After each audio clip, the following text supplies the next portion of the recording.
Клараның мүгедек арбасын сындырған үшін өзін кінәлі санады. Сесман мырза мен Сесман ханымды көрген Питер үйден қашып кетеді. Сесмандар отбасының қайда қауышқан сәті ыстық сезімге толы болды. Алайда Питердің жоғалып кеткенін естіген сәтте қуаныштар су сепкендей басылды. Питер келмеді. Хайди Питерді ағаш үйден тауып алды. Питерге Клараның жүре алатынын айтқан сәтте Питер сабасына түсті. Мені кешірші, Клара. Әрине кешірем, Питер.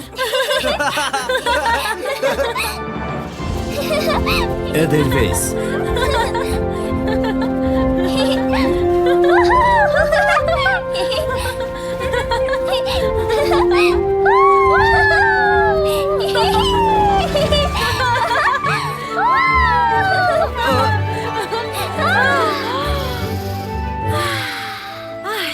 Тауларды жақсы көрем. Жүгіргенді де жақсы көрем. Жаз мезгілі аяқталмас екен. Біраз мызғып алсам ба деп едім. Бірақ сендер тауда жүргенде ұйықтау мүмкін емес секілді. Балалар, бері келіңдер. Атайға барайық. Ол көпірді жасап бітірген секілді. Иә, Не болды, Клара? көпір бітсе, демек мен кетемін деген сөз. Есіңде ме? Ұлықтау рәсімінің ертесінде қайтасың деген. Алаң болма. Ұлықтау рәсіміне әлі бір апта бар ғой. Демек әлі бір апта асыр сала ойнаймыз.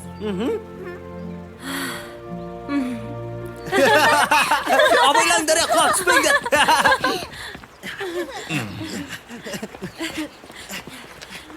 Енді көпірден қорықпай жүруге бола ма, ата? Бері кел, Хайди. Қашан аяқтайсыз? Қане, мұнаны қағып берші, Хайди. Қазір? Абайла, бір жеріңді ауыртып алма.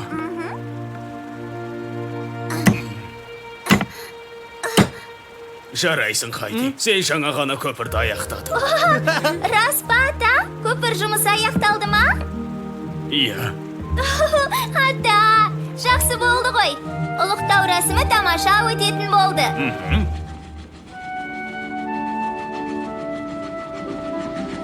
Келе жатыр.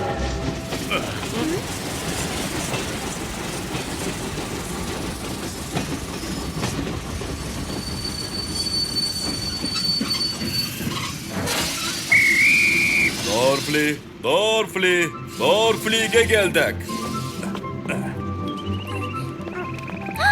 Дед әпке, Себастьян! Хайди, Дед әпке!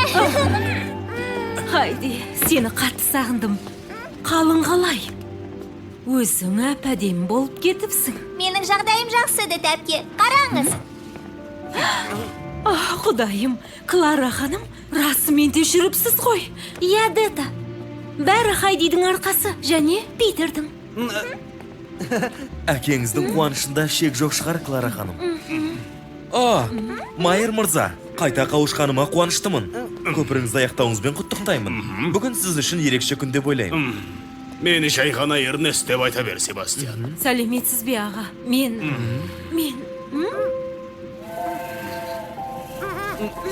Жүріңіздер, тездетіп таудағы үйге барайық. Әжей мен Сесман мырза бізді күтіп отыр. О, қараңыз, мынау Чипи. Питер екеуміз аман алып қалған торғай осы.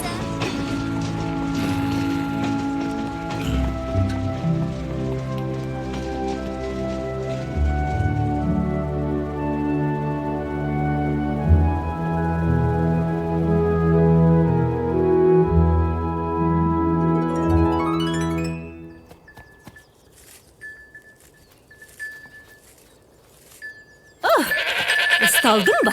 Енді бері жүр. Серуенге шығу үшін бізге біраз сүт керек. Апа, абайлаш. Келеңсіз жағдайдың болары анық. Оған күмәнім жоқ. Ротон Майя ханым, ал мен апама сенемін. Рахмет. Хайди апама қалай соғу керектігін көрсеткен. Осылай, маған сүт беруге дайынсың ба, кішкентай аю? Тыныш тұр, кішкентай аю. Апа! Менің жағдайым жақсы. Шамасы мен қателескен секілдімін. Әже, сізге не болды? Апа! Жоқ, Клара, бәрі жақсы. Кішкентай аюды сауайын деп ем, дегеніме көнбей қойды. Алғаш рет кішкентай аққуды сауғанымда мені де тепкен. Питер, ешкіні сауып берші, серуенге шыққанға алсақ деп ем. Жарайды апа. Серуенге шығамыз дедіңіз бе, Сесман ханым? Дета, Себастьян, келіпсіңдер ғой. Сендерді көргеніме Я, қуаныштым. ұлықтау рәсіміне бармас бұрын тауға шығып серуендеп қайтсақ деп едік. Хайди мен Клараның ойлап тапқандары. Тамаша жоспар екен. Я, бәріміз Эдельвейс шатқалына барамыз. Ол жақтан керемет көрініс көреміз. Эдельвейс шатқал дейсің бе? Аты керемет екен. Онда Эдельвейс гүлдер өсе ме? Оларды көрген емеспін. Ендеше бүгін міндетті түрде көресіз. Гүлдерді Франкфуртқа апарып, тауларды есің алатын боласың, Клара. Бірақ Эдельвейс жабайы гүл ғой. Үзген сәтте солып қалады. Бұнымыз тамаша болды. Фотоаппараттың көмегімен Эдельвейсті Франкфуртта да тамашалайтын болдық. Түскен суретті шығарып, Клараның бөлмесіне іліп қоям.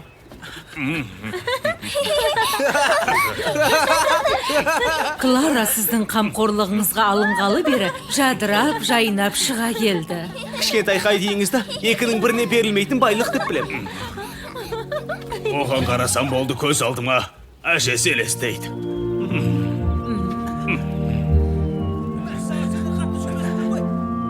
Ауа райы да тауда серуендеуге жайлы болып тұр. Солай емес пе, Дета? Тезірек қайтсақ жақсы болар еді. Ол менімен сөйлескен де жоқ. Мұндағылар мені жақтырмайды.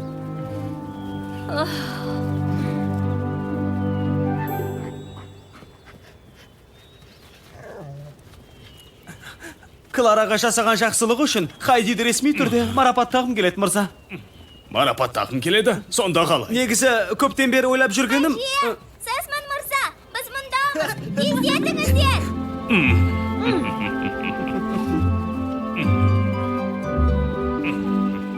Не деген жылдамсыңдар? Мына жер... жаратқан. Қандай керемет. Сау дегенің ғажап қой. Біздің тауларға қош келдіңіздер. Айтуға сөз жетпейді.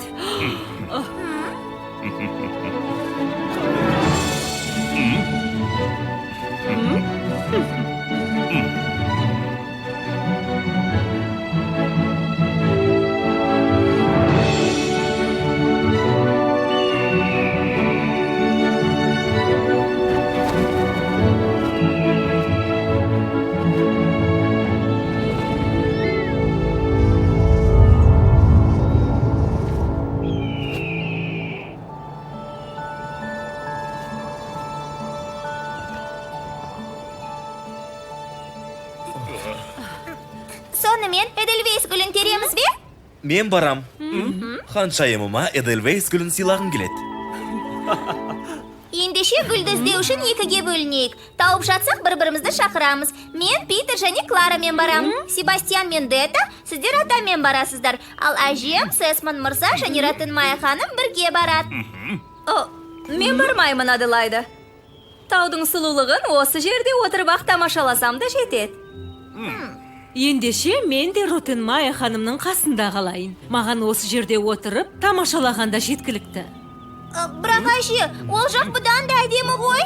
Рас айтам, балапаным, менің осында қалғаным дұрыс. Мен ойлап алаңдамаңдар. Жарай. Демек менің басқа топқа қосуым керек, солай ма? Сен де тәмен Себастьянға қосыл, ал мен осында болам. Жоқ, ата, бұлай болмайды. Сіздің баруыңыз керек. Сесман мырзаға таудың сан түрлі ғажайыптарын көрсетесіз. Эдельвейс гүлдерін табуға сіз секілді бағыт беруші керек, мырза. Жарайды, кеттік ендеше. Жүріңдер, Эдельвейс гүлдерін қайдан табуға болатынын көрсетем. Байқап жүріңдер, ай. Қара жидек қосылған дәмді бәліштен әперіңізші. Әрине, қалауыңыз болады.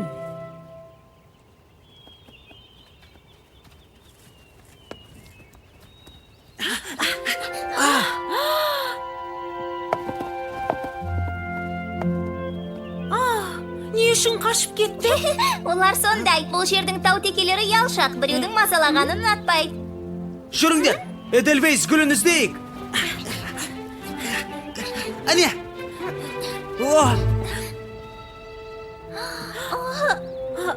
Оларға не болған? Тау текелер шөп жеп жүріп, тұяқтарымен таптап кеткенге ұқсайды. Басқа жерде іздеп көрейік. Мынаған қараңдар. Бұл суыр ғой. Сүйкімді. Мынау тұтас бір отбасы. Жүріңдер. Біз мұнда Эдельвейс гүлін іздеу үшін келдік қой. Біраз отырып суырларды тамашалайықшы. Олар ең сүйікті жануарларым. Иә, менің де. Біраз уақыт қана, Питер.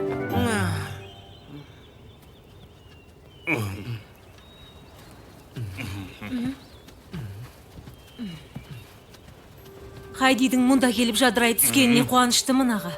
Хайди осы жерді ұнатады. Оны өзіңмен алып кетпей тұрып ойлануың керек еді. Қалаға барып жоқ болып кету бәріне арналмаған секілді. Мен жоқ болып кеткен жоқпын аға. Онда еріккенімнен емес, жұмыс іздеп бардым. Бұл жерде ешкімім де қалмады. Осында қалуың керек еді. Нағыз отбасы осылай жасайды деді. Ендеше сол кезде неге айтпадыңыз? Қыстақтағы үйде Хайди екеуміздің өмір сүре алмайтынымызды біле тұра сіз кетіп қалдыңыз. Ешқашан сөйлемейсіз, бәрін ішіңізде сақтайсыз. Сөйте тұра неге қасымда қалмадың дегеніңіз қалай? Менің айтар сөзіме ешқашан құлақ асқан емессің. Әсіресе Хайдиінді тартып алып, өзіңмен бірге Франкфурт қалып кеткенде. Мырза, Майер мырза, сіз детаға бұлай сөйлей алмайсыз. Бұл жағдайға өзін қалай кінәлағанын сіз білмейсіз. Хайдидің қалай өзгергенін қараңызшы. Франкфуртта жүріп көп нәрсе үйренді. Ал Сесман мырза болса, оған әкесіндей болып кетті.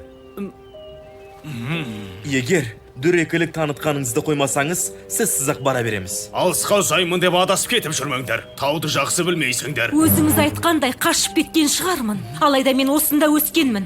Бәрі жақсы болады. жүреміз бе? Мырза? Ал мына суыр Рутенмайя ханымға ұқсайды екен. Мұндағы суырлардың бәрі Франкфурт тұрғындарына ұқсап кетті, қызық, Енді барып Эдельвейс гүлін терсек бола ма? Саған бұл жердің қызық емес екенін білемін. Бірақ Клара Франкфуртқа барған соң таныс адамдарын көргенде, олар тауларды, суырларды есіне түсіретін болады. О, қараңдар, атай келе жатыр. Кешіріңіз, отбасылық мәселеңізге араласатын ойым жоқ, мырза. Бірақ жақын адамыңды жоғалтудың қаншалықты ауыр екенін білемін. Алайда қайғыны әркім әрқалай қабылдайды. Детаны қатты ұрыстыңыз. Мен әйелімнен және ұлым Табайыстан айырылдым, Сесман мырза. Қасіреттің қандай болатынын білем. Қалған өмірімізде жақын адамдарымызға жылылық танытуымыз керек, мырза. Тіпті мейірімділікке лайық болмаса да.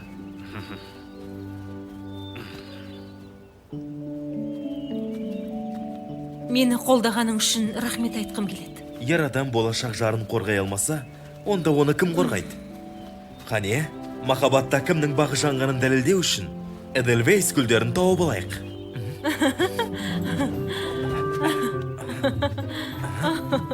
Қазір ғана әлемдегі ең әдемі Эдельвейс гүлін тауып алдым. Ол сенсің. Қара, гүлдерді тапқан секілдіміз.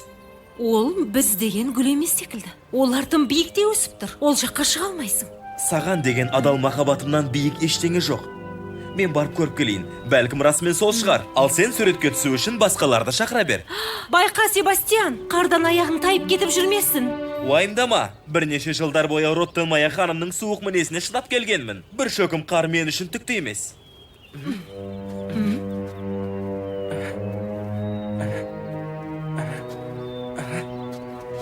Иә, бұл Эдельвейс гүлі. Өзі сондай әдемі екен. Не деген ғажайып гүл.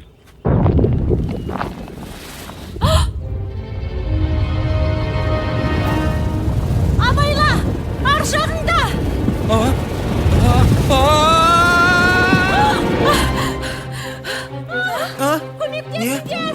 Не? Себастьян!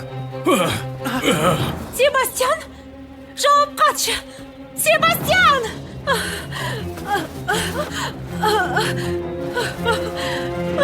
Себастьян! Көмектесіңдер! Көмектесіңдерші!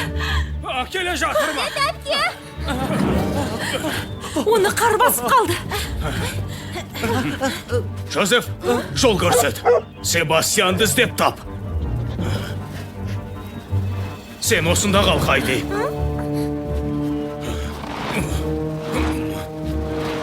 Себастьян! Шаман келсе айғайла! Таяқтың ұшы тисе айт! Себастьян! Себастьян дейм! Таяқты сезіп тұрсың ба? Себастьян! Бізді естіп тұрсың ба? Джозеф есті жақсы сезетін ит. Ол Себастьянды табады, деді әпке. Себастьянға ештеңе де болмайды. Себастьян! Мұндамын. Таяғыңыздың ұшын сезген секілдімін. Мен осы жердемін. Ай! Оны таптық! Ол осы жерде екен! Сөйлей бер! Себастьян, сөйлей бер! Қай жерде жатқаныңды анықтап алайын! Мұндамын. Дәл осы жерде. Жақсы! Тесікті көріп тұрсың ба? Қолыңды шығара бер! Иә, көріп тұрмын. Бірақ қимылдай алар емеспін. Иығымды қозғалта алмай жатырмын. Иығын жарақаттап алған сияқты. Оны алып шығуым керек.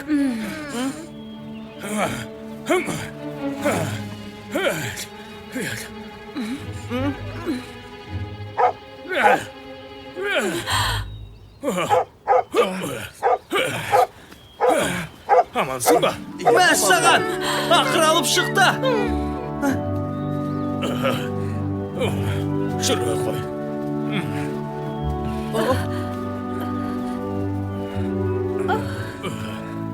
Себастьян, қатты қорқып кеттім. Бәрі дұрыс па? Иығымның ауырғаны болмаса, бәрі дұрыс.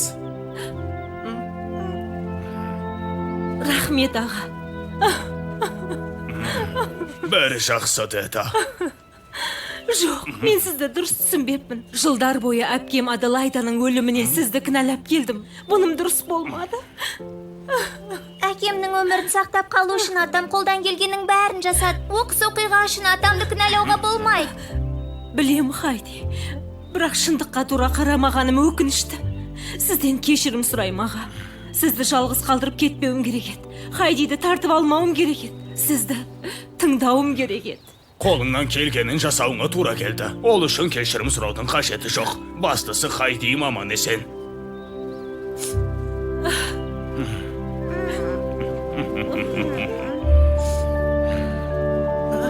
Хайди, қара. Себастьян құлаған кезде қармен бірге келген секілді. Қайта отырғызайық па? Ол жаққа бару тым қауіпті, Клара. Ендеше дәл осы жерге отырғызайық. Сол кезде жыл сайын Клара келген кезде осында келіп көріп тұрамыз. Иә. Табылған ақыл! Сендер гүлді отырғызып болған соң, бәріміз бірге жақсылап тұрып суретке түсейік.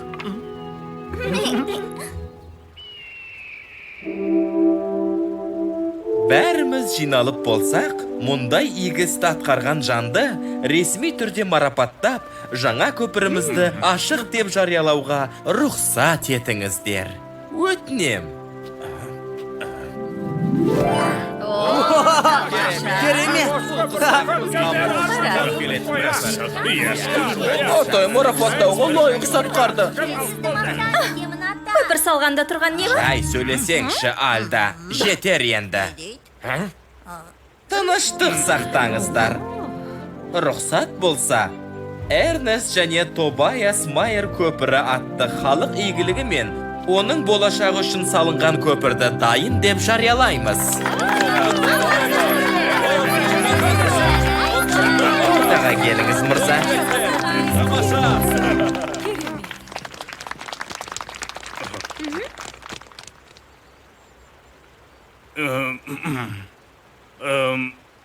Рахмет, болды. Жоқ. Жаңа салынған көпірге отбасымның тегін бергендеріңіз үшін алғыс айтам. Әсіресе атамның атын бергендеріңіз үшін. Атамды көпшілігіңіздің жылдар бойы айыптап келгендеріңізді білем. Алайда атамның әлемдегі ең кең пейілді адам екенін айтқым келеді. Бұл сөзіме әкем Тобайастың қосыларына да сенем. Атам маған көп нәрсе үйретті.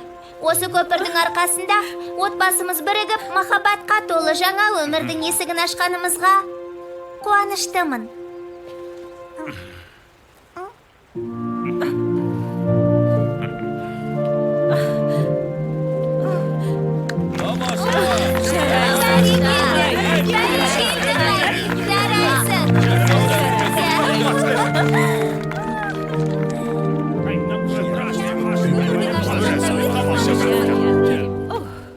Жараймын, майыр мырза. Сізге айтайын дегенім, Хайдидің бұл өмірде бірдеңеге тарығуына ешқашан жол бермеймін. Мырза, бұлай етудің қажеті жоқ. Иә, қажеті бар. Сіздің кішкентай Хайдиіңіз ғажап жан. Ол маған қызымды қайтарып берді. Ол үшін өмір бойы қарыздар болам. Енді тас белгінің алдына тұрып, отбасылық суретке түсіңіздер, өтінем. Майнфилд газетіне шығаруымыз керек. Келе қой. Тоқтаңыздар. Тұтастай отбасы болып түсейік. Иә, жарайсың. Рахмет, Хайди. Иә, дұрыс айтты. Келіңіздер. Әже, келіңіз. Жүріңіз мында балалар.